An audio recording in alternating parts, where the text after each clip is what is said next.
Hello everyone, Miss Helpy welcomes you all about us. So now this is the chapter 9, urban livelihoods. Urban means in the city, okay, and livelihoods how an individual lives, okay, or what he does for uh, earning. Okay तो इस तरीके से हमें चीज़ें पढ़नी है और यहाँ पे हमारा जो भी डील करेंगे हम वो है वर्किंग ऑन द स्ट्रीट, जो इसमें बच्चू मांझी एक रिक्शा पुलर की स्टोरी है, ठीक है, जिसके बेसिस पे हमें पता चलता है कि एक लेबर जो कि सिटी आता है माइग्रेट करके विलेज से, उनका क्या किस तरीके का लाइफ होता है, ठीक है, इन द मार्केट में किस तरीके के बिजनेस पर्सन होते हैं, फैक्ट्री में कैसा होता है, जो फैक्ट्री में वर्क करते हैं फैक्ट्री वर्कर्स का, और ऑफिस एरिया के वर्कर्स का क्या लाइवलीहुड होता है, क्या तरीका होता है काम करने का। इस तरह से क्वेश्चन के बाद लास्ट में डील करेंगे। यहाँ पे एक इलस्ट्रेशन है जिसमें हमें देखना है कि ये किस तरीके का सिटी में जैसा कि चीज़ें होती हैं, ठीक है, सिटी में आपकी फैक्ट्रीज होती है, कार्स होते हैं, हॉकर्स होते हैं, सड़क पे वेजिटेबल्स मिल रहे हैं, लोग पब्लिक ट्रांसपोर्ट यूज़ करें, तो ये एक इलस्ट्रेशन दिया हुआ है, ठीक है, जिसमें आपको चीज़ों के बारे में पता चल रहा है कि अर्बन लाइवलीहुड जो है वो किस तरीके से होता है। अब you have already read about की the work that people do in rural areas, now compare the work people do in the illustrations are doing with the work that people do in the rural areas में काम कैसे होता है और यहाँ पे कैसे काम होता है। वहाँ पे फार्मिंग एक्टिविटीज़ थी बेसिकली, पर यहाँ पे जो आपका एक्टिविटीज़ है वो आपका मेनली सेलिंग है, रिक्शा पुलिंग है, या फिर कोई बार्बर है, कोई कॉबलर है, तो इस तरीके का चीज़ हम इसमें देखेंगे। Some parts of the cities are very different, okay, some parts of cities are very different, okay, and they are uh, all over. What are the differences, okay, do you notice in the illustration? कुछ देखो, ये थोड़ा small type का city है, ये थोड़ा big type का city है, इसमें ये सारे डिफरेंसेस हैं आपके कि यहाँ पे फैक्ट्री सेटअप है, यहाँ पे फैक्ट्री उतना नहीं है, यहाँ पे बड़े बड़े से स्काई स्क्रैपर्स बिल्डिंग है, मतलब जो गगनचुंबी इमारतें होती है, पर यहाँ पे ऐसा कुछ नहीं है। यहाँ पे नॉर्मल सा कोई सा भी बिल्डिंग है, स्कूल है, ठीक है, नॉर्मल से लोग हैं, यहाँ पे थोड़ा कार वार वाले लोग हैं, ठीक है, बाइक से जा रहे लोग, तो इस तरीके से सिटीज में भी अलग अलग एरियाज होती हैं। Now moving to the next key about four metropolitan cities, जिसमें चेन्नई, दिल्ली, मुंबई और कोलकाता आता है। बेसिकली यहाँ पे लोग जो है दो कैटेगरी के, ऐसे सिटीज में, बड़े सिटीज में दो कैटेगरी के लोग होते हैं। पहला तो आपका जो एम्प्लॉय है किसी के यहाँ, ठीक है, जो एम्प्लॉयड बाय अदर्स, और दूसरा सेल्फ एम्प्लॉयड जो खुद के बिजनेस पे काम कर रहे हैं। तो यहाँ पे क्वेश्चन अराइज होता है कि हाउ डू दे ऑर्गेनाइज, किस तरीके से उनका अपना वर्क ऑर्गेनाइज करते हैं, ठीक है, कौन कैसे डील करता है, कहाँ से वो चीज़ों को परचेज करते हैं, कैसे सेल करते हैं, क्या क्या फैसिलिटीज़ है, क्या क्या सर्विसेज वो प्रोवाइड करते हैं। और फिर उसके बाद ये भी एक क्वेश्चन उठता है कि क्या उनके पास इक्वल अपॉर्चुनिटी होता है कि वो एक तरीके के से अर्न कर सके, एक तरीके से अपना लाइवलीहुड मेंटेन कर सके, एक तरीके से सबको सर्विस प्रोवाइड कर सके, और सबको इक्वल तरीके का अपॉर्चुनिटी मिले मैक्सिमम पैसे बनाने के। तो इस तरीके से चीज़ों की मतलब चीज़ों को बताया जा रहा है, ठीक है। Now moving to the next key working of the street, वहाँ पे वर्कर्स किस तरीके के होते हैं, ठीक है, किस तरीके का काम होता है। सिटी में जो वर्कर्स होते हैं, वेंडर्स होते हैं, जो एक जगह से दूसरे जगह मूवेबल मोबाइल वर्कर्स होते हैं, जो मतलब मोबाइल वर्कर्स नहीं, यानी मोबाइल वो काम करने वाले एक तरीके के होते हैं, जो अपना एक पुली रखते हैं या फिर ठेले कह सकते हैं ना, वो लेके वो हॉक करके, हॉकर वेंडर ये सारे होते हैं, न्यूज़पेपर, वेजिटेबल, फ्लावर हॉकर, ठीक है। अदर्स जैसे हो गए जो एक जगह बैठ के कुछ कर रहे हैं, छोटा मोटा काम हो गया, कॉबलर, बार्बर। स्ट्रीट हॉकर्स जो है वो कुछ आइटम्स सेल कर रहे हैं, like hair pin and all, जो ऐसा कि आपने देखा। यहाँ पे रिक्शा पुलर जो है उसकी लाइफ की, अगर वो लाइवलीहुड कैसे करता है, तो वहां पे आपका दिया हुआ है कि वो एक विलेज बिहार से बिलोंग करता है, जहाँ वो एज अ मैंशनरी काम करता है, मतलब वो बर्तन वगैरह बनाता है, ठीक है। तो बर्तन जो है वो नहीं प्रॉपरली बना पाता है, ठीक है, मतलब प्रॉपरली बना पाता है लेकिन उससे प्रॉपरली जो अर्निंग नहीं हो पाता है, उस अर्निंग को वो मेंटेन करने के लिए एक अपना सिटी की तरफ माइग्रेट करता है for the search of work, ठीक है। और इस तरीके से वो एज अ रिक्शा पुलर, ठीक है, रिक्शे का भाड़ा वो 6 किलोमीटर के एरियाज में सराउंड कर करके आपका अपना लाइवलीहुड करता है, और 10 से 30 रुपए उसको प्रति ट्रिप मिलते हैं। मर्सनरी जो वो कर रहा था वो उसका पूरा फैमिली को अफोर्ड नहीं करवाने, उसका फैमिली का लाइवलीहुड नहीं अच्छे से मेंटेन हो पा रहा था, तो इस वजह से वो ये काम स्विच करके दूसरी चीजों में गया, ठीक है, शहर की तरफ गया, और इस तरीके से वो दिन भर का 200 से 300 रुपया कमा लेता है, और उसमें से 100 से 150 उसको फूड और रेंट पे चला जाता है। फैमिली जो है उसकी विलेज पे रहती है, विलेज में इसलिए रहती है क्योंकि यहाँ पे अगर रहेंगे तो उनको और अच्छे से बड़ा जगह लेना पड़ेगा, विच विल कॉस्ट हिम मोर, ठीक है, पैसे, फूड, ये सब, रहने का, खाने का व्यवस्था करना पड़ेगा, तो that will cost him more. Okay, now is like कि बच्चू मान जी जो है वो क्यों सिटी में आया, ठीक है, क्योंकि वो वहां पे अपने विलेज में लाइवलीहुड जो काम को वो कर रहा था, बर्तन बनाने का काम, वो उससे नहीं प्रॉपरली अपने आप को जीवित रख पा रहा था, ठीक है, उनका लालन पालन नहीं हो पा रहा था प्रॉपरली। अब यहाँ पे why can't Bachchu Banji live with his family, because that will cost him more, उनको ज्यादा कॉस्ट होगा, ठीक है, तो इसलिए वो नहीं रह सकते मतलब अपने फैमिली के साथ। आप अपना वेजिटेबल वेंडर को पूछिए किस तरीके से वो प्रिपेयर करते हैं, सामान कहाँ से लेते हैं, कहाँ पे बेचते हैं, कैसे क्या करते हैं, वो पूरा आपको बताएंगे कि वो खेत में जाते हैं, कोई किसान से, फार्मर से खरीदते हैं, खरीदने के बाद उसके बाद वो सेल करते हैं इतने फिक्स दाम पे, फिर वो मंडी से खरीदते हैं या फिर वो कहीं से भी खरीदते हैं, फिर कैसे कैसे हॉक करके सेल करते हैं। तो इस तरीके से। फोर्थ है Bachchu Maan ji has to think twice before taking, एक उन्हें ऑफ लेने के लिए सोचना पड़ता है, जस्ट बिकॉज कि अगर वो ऑफ लेंगे तो वो कोई काम नहीं कर पाएंगे, और काम नहीं कर पाएंगे तो मनी नहीं अरेंज हो पाएगी, तो इसीलिए वो ऑफ लेने में बहुत ज्यादा परेशानी महसूस करते हैं। अब यहाँ पे कि अहमदाबाद में एक सर्वे हुआ था जहाँ पे पता चला था कि 12% सारे वर्कर्स जो हैं सिटी में, वो कहीं ना कहीं जो है वो people working on the street, वो सर्वे में ये पता चला था कि 12% जितने भी वर्कर्स हैं सिटी में, ठीक है, वो पीपल वर्किंग ऑन स्ट्रीट, वो स्ट्रीट पे ही काम करते हैं कुछ ना कुछ, ठीक है। वहाँ पे ऐसा है कि जो लोग सेल्फ एम्प्लॉयड होते हैं वो, ठीक है, जो लोग खुद का काम खुद से करते हैं, कोई भी चीज़ों को लेके खरीद बिक्री करना स्टार्ट कर दिया, तो उनका जैसे कि हाउ पीपल ऑफ मतलब people work of their own, किस तरीके से काम करते हैं, तो उनका टेम्पररी शॉप होता है, कोई ऐसा बेसिक शॉप नहीं होता है, वो कैनवस लगा के या फिर कोई पुली वगैरह लेके उस पर सब्जियां बेचने या फिर कोई भी काम करने निकल जाता है, उनके पास कोई भी सिक्योरिटी नहीं होती है कि उनको कुछ चीज़ से बचाया जाएगा बाहर की चीज़ों से, अगर उनको उनके सामने कोई आता भी है, उनको प्रॉब्लम क्रिएट करता है, तो कोई सिक्योरिटी नहीं मिलेगी, क्योंकि वो कोई ऑर्गेनाइजेशन एक्टिविटी नहीं है, कोई उसका मतलब ओरिजिन किसी के वैसे सहमति से नहीं हुआ है, वो उनका खुद का है, तो गारंटी वो भी वो खुद लेते हैं, ऑर्गेनाइज है, ओन वर्क, खुद से अपना सारा काम करते हैं, सेलिंग, परचेजिंग, बाइंग, एवरीथिंग, ठीक है, प्रिपेयर करते हैं बाई देम सेल्फ सब कुछ। जैसे एग्जाम्पल में अगर आप ले सकते हैं तो एग्जाम्पल हो गया स्ट्रीट स्नैक्स लाइक गोलगप्पे, चाट, समोसे, ये सब जो है लोग बना के बेचते हैं रास्ते में, तो ये सब जो है वो खुद ही का, वो स्ट्रीट मतलब वेंडर्स रहते हैं, पुरी में अपना सब कुछ रखे, या फिर वो छोटा सा कुछ भी ट्रॉली टाइप का रहता है उसमें वो रख के सेल करते हैं, तो इस तरीके से वो खुद ही प्रिपेयर करके लाते हैं, खुद ही अपने से बेचते हैं और, ठीक है। चैलेंजेस अगर आप देखें ऐसे, इसका एग्जांपल वो फल सब्जियों वाले भी हो सकते हैं जो मंडी से सब्जियां लेते हैं, कुछ कुछ रखते हैं, कुछ क्वांटिटी और सेल करते हैं।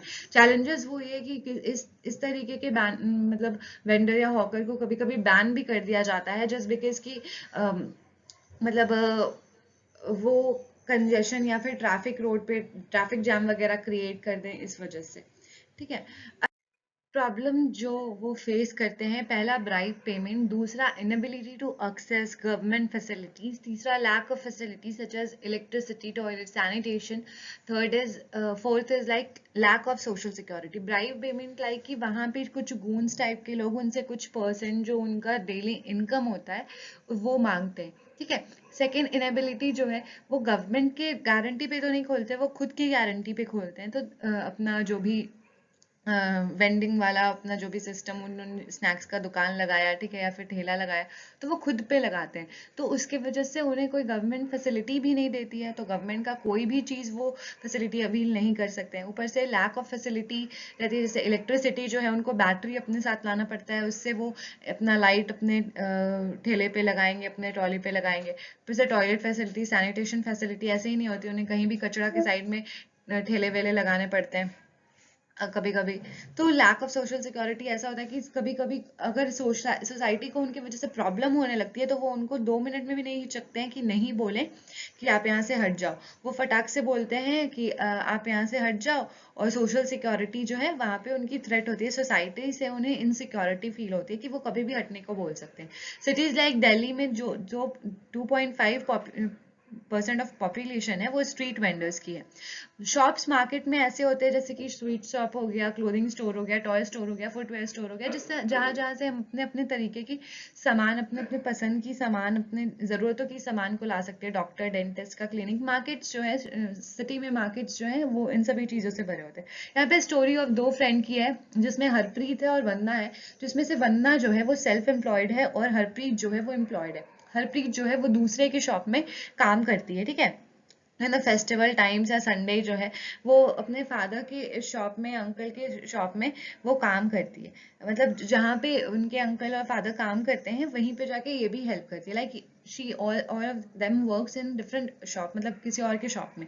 वेंडर जो है, सॉरी वेंडर बोल रही हूँ, वंदना जो है, इस लाइक कि ये जो है अपना खुद का शोरूम है इनका। इन्होंने खुद का सेल्फ एम्प्लॉयड है, ये खुद सब कुछ अरेंज करती हैं, बाय करती हैं रेडीमेड, और अलग अलग जगह से इंपोर्ट करती हैं। इनका इम्पोर्टिंग जो है, मटेरियल्स इंपोर्ट जो है वो लुधियाना से होता है, त्रिपुर से होता है, अहमदाबाद से होता है, मुंबई से होता है, नोएडा से होता है, गुड़गांव से होता है, और कभी कभी ये अब्रॉड से भी मंगाते हैं कपड़े अपने। तो इस तरीके से चीज़ें थी। अपने एडवर्टाइजमेंट के लिए ये यूज़ करते हैं जो है वो मीडिया का यूज़ करते हैं, printing in the form of newspaper में अपना ऐड लगाते हैं अपने क्लोथ स्टोर का, ठीक है, कि हमारा ये फैशन ये लेके आया है, ये ऐसा आया है, आप लोग आइए विजिट करिए। Electronic media in the case की ये थ्रू आपका टेलीविजन, सिनेमा थिएटर्स, रेडियो, इस चैनल से अपना प्रेजेंटेशन एडवर्टाइज करते हैं, ठीक है। अब यहाँ पे कि attracted customer from the apartment, इनका ऐसा है कि बहुत सारे जो अपार्टमेंट में रहने वाले लोग हैं वो इनके क्लोथ स्टोर से अट्रैक्ट होते हैं। वहाँ के मेन बेसिकली वहाँ के कस्टमर जो है यहाँ पे बने हैं इनके। अब यहाँ पे एक शॉप जो स्ट्रीट पे है और एक जो शॉप जो अच्छे से पक्का बिल्डिंग में है, उसमें क्या डिफरेंस होता है? स्ट्रीट वाला जो होता है वो अनऑर्गेनाइज होता है शॉप, और जो शॉप होता है बेसिकली वो ऑर्गेनाइज होते हैं। इनमें जो है नॉन एक्सेस टू फैसिलिटीज, किसी का भी फैसिलिटीज एक्सेस नहीं कर सकते हैं, ठीक है, गवर्नमेंट वगैरह का तो बिल्कुल भी नहीं। फिर यहाँ पे है कि आपका शॉप में है वो बहुत सारे फैसिलिटीज, क्योंकि उनको गारंटी रहता है, गवर्नमेंट से लाइसेंस रहता है, परमिशन रहता है।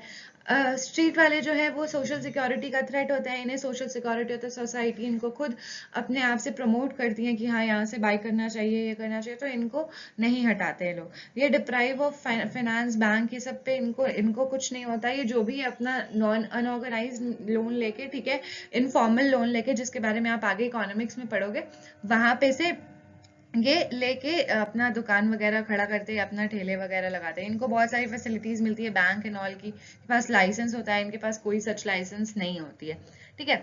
अब यहाँ पे है कि जो यहाँ पे workers in the cities help, city में किस तरीके के वर्कर रहते हैं, तो वो हेल्पर रहते हैं जो कि कंस्ट्रक्शन साइट पे हेल्प करते हैं, लोडिंग अनलोडिंग, कोई भी ब्रिक्स हो गया, सीमेंट, ईटा, स्टोन, ये सब कुछ अपलिफ्टमेंट करना हुआ, डाउन करना हुआ, इस तरीके से। अब यहाँ पे है कि आपका Vanna, why did Harpreet and Vanna start a showroom, why do they have to run showroom? Showroom क्यों रन करती हैं? क्योंकि वहाँ के लोग जो हैं, कस्टमर्स वगैरह हैं, वहाँ पे लोग अट्रैक्ट होते हैं उस चीज़ों से, लोगों की ज़रूरत की सामान, वो मार्केट है तो वहाँ पे लोग रहते हैं, तो वहाँ पे उनको चाहिए होगा, तो वो एक तरीके से उस वक्त ही कि क्रेज बढ़ गया रेडीमेड्स एंड ऑल का, तो इसलिए से वो शोरूम में जाते हैं, वहाँ पे अर्निंग होता है। ऊपर से वरना as a business person showroom में पैसा लगाती हैं तो उनको भी अच्छा बेनिफिट होता है। इस तरीके से कि डिफरेंसेस जो है आपको मैंने भी बता दिए। अब यहाँ पे तो फैक्ट्री में जो वर्किंग होता है वो कैसा होता है कि फैक्ट्री जो है वो किसी चीज़ का भी हो सकता है। वो मे बी आप जो पैकेज फूड खाते हो या फिर जो रेडीमेड क्लोथ्स आप पहनते हो, क्लोथ्स जो है वहाँ पे स्टिच की जाती है। ये बेसिकली जो स्टिच करके यूएस से यूके, जर्मनी, नीदरलैंड वगैरह एक्सपोर्ट किया जाता है, कुछ इंडिया में भी बिकते हैं। टाइम जो है वो आपका 9 to 10 PM रहता है, और वर्किंग जो है वो 6 दिन आपको पर वीक काम करना है। वेजेस आपको 280 रुपीज़ पर डे मिलते हैं, और अगर आप आपको और पैसे चाहिए तो आपको एक्स्ट्रा आवर्स वर्क करने पड़ते हैं। यहाँ पे एक तरीके का सीजनल अनएम्प्लॉयमेंट होता है, क्योंकि कुछ सीजन के टाइम सम मंथ्स जो है वो कोई काम नहीं होता। बाई जून जो है वो वर्क जो है रिड्यूस हो जाता है, तो स्टाफ भी रिड्यूस कर दिए जाते हैं, और वर्कर जो है यहाँ पे कैजुअली एम्प्लॉयड होते हैं कि जब ज़रूरत है तभी एम्प्लॉयड किए जाते हैं, और कभी भी यहाँ पे जॉब सिक्योरिटी नहीं होता है। ठीक है ना, यहाँ पे प्रॉब्लम्स ये फेस करते हैं जो वर्कर्स यहाँ पे काम करते हैं। ये नो जॉब सिक्योरिटी, अगर इनको ज़्यादा लीव या पेजेस के पे वेजेस के बारे में इन्होंने कुछ कहा तो इनको सीधे बोल दिया जाता है कि if you don't want this की लीव दिस जॉब। ठीक है, no job security. Long working hours लंबे होते हैं। ठीक है, शिफ्ट बदल बदल के एक ही मशीन पे काम नहीं रुकने चाहिए, लेकिन लोग 12-12 घंटे शिफ्ट करके करते हैं। नो प्रोटेक्शन इफ इल, अगर आप इल है, बीमार पड़ गए हो, तो आपको ये कोई भी प्रोटेक्शन नहीं मिलेगा कि आपको हेल्थ फैसिलिटीज या हेल्थ मेडिकल लीव मिलने वाला है। यहाँ पे क्वेश्चन है, why do you think that small workshops and factory employ, ये इसलिए क्योंकि उनको लोअर बेसिस पे वो काम करना मान जाते हैं और अपना राइट्स क्लेम नहीं करते, क्योंकि वो तरह से एक्सप्लॉइट होते रहते हैं। लोग मतलब बोलते हैं कि आप अगर कुछ भी उनके पास जॉब इनसिक्योरिटी होती है तो इसीलिए वो काम करते होते हैं। सेकंड में आपको ये कंडीशन जो है वो देखना है किस तरीके का इस स्टोरी में है। ओके, थर्ड है लाइक कि would you say that domestic workers भी जो है वो एक तरीके के कैजुअल वर्कर्स होते हैं, क्योंकि हम उन्हें तभी एम्प्लॉयड करते हैं जब हमें चाहिए होता है। अगर हम काम अपना सही से कर सकते हैं तो we don't need any maids. Okay, अब ऑफिस एरियाज में क्या होता है, यूनिट्स होते हैं। यूनिट्स में आपके, अब इन ऑफिस एरिया यूनिट्स होते हैं, आपके मैनेजर होते हैं, सेल्स पर्सन होते हैं, मैन्युफैक्चरर्स होते हैं, ट्रांसपोर्ट फैसिलिटीज इसमें होता है, टाइम टेबल होता है फिक्स जिसके तहत आपको ऑफिस जाना पड़ता है, डिफरेंट डिफरेंट जगह पे रीजंस होता है आपका वर्क, कि आप यहाँ के regional manager, you have to manage work from here, यहाँ पे आपको काम, इतना दूर का काम आपको देखना है, इस जगह का काम आपको देखना है। ऑर्डर जो होता है, ऑर्डर रिसीव करते हैं, फिर अपना मार्केट प्लेस में कैसे सेल्स वगैरह का ऑर्डर, की वहां से इतना किसी ने ऑर्डर दिया है आपको, आपको इतना चीज, इतना सामान का डिलीवरी करवाना है, तो दिस लाइक की चीजों को होती है। अब यहाँ पे डिस्कशन होते हैं, अगर प्रॉब्लम रिपोर्ट, अगर किसी भी तरीके का ग्राउंड रिपोर्ट अगर आपको पता चला है कि यहाँ पे प्रॉब्लम आ रहा है, यहाँ पे ऐसे ऑर्डर्स में या फिर डिलीवरेंस में, तो इस तरीके के आपको प्रॉब्लम पे डिस्कशन होता है, फिर प्लान बनाया जाता है, फिर उसके बाद ट्रैवलिंग होती है एक से दूसरे प्लेस काम को विस्तार करने के लिए, सैलरी रेगुलर बेसिस पे दिया जाता है। ये सारे जॉब्स जो होते हैं ऑफिस में ये परमानेंट होते हैं। पर्क्स और बेनिफिट्स ये होते हैं कि लाइक सेविंग्स कर सकते हैं, इससे आप सेविंग्स, हॉलीडेज पे आप जा सकते हो, मेडिकल फैसिलिटीज आपको मिलते हैं, जैसे कि फॉर द लेडीज स्पेशली इनको मेडिकल सिक लीव मिलता है, मेडिकल लीव मिलता है अगर वो, और इस तरीके से उनका कोई भी कट नहीं होता है सैलरी में से कि एक दिन काम नहीं करेंगी तो कट हो जाएगा। Working in the cities office में होता है, कुछ लोग फैक्ट्री में काम करते हैं, कुछ लोग गवर्नमेंट डिपार्टमेंट में काम करते हैं, अलग अलग गवर्नमेंट के डिपार्टमेंट्स हैं तो वहाँ काम करते हैं। ये रेगुलर वर्कर्स होते हैं, कोई भी कैजुअल वर्कर नहीं होता। कंक्लूजन जो है, ये सारी एक्टिविटी, अलग अलग तरह की एक्टिविटी मिलकर कंबाइनली बनाती हैं एक city urban livelihood. Okay, now this type questions देखते हैं। इस तरीके से ये जो टेबल है आपका दिया हुआ है सेकंड क्वेश्चन में, तो ये मैंने फिलअप कर दिया है। परमानेंट जॉब और रेगुलर जॉब जो है वो कैजुअल जॉब से किस तरीके से डिफरेंस है, क्योंकि इसमें सैलरी होता है, उसमें परमानेंट सैलरी नहीं होता, उसमें जॉब सिक्योरिटी होती है, इसमें सिक्योरिटी नहीं होती है। उसमें जो है परमानेंट वाले में आपका सैलरी मिलता है, इसमें आप अगर ज़्यादा, इसमें आप अगर एबसेंट हो जाओगे तो मे बी सैलरी आपकी कट सकती है। But what benefits does Sudha gets along with her salary, salary के साथ वो उनको सेविंग्स मिलता था, उनको आपका ये क्या कहते हैं मेडिकल फैसिलिटीज मिलता था। ठीक है, और एक आपका ये क्या कहते हैं साथ साथ हॉलीडेज भी मिलता था। फिल इन द ब्लैंक्स, ये आपको कुछ फिल इन द ब्लैंक्स जो है वो किस तरीके से सर्विस प्रोवाइडर हमारे मार्केट के पास हमें प्रोवाइड करते हैं ये मैंने दिखाया। ठीक है, तो इस तरीके से thank you, kindly like share and subscribe Miss Helpy, bye bye.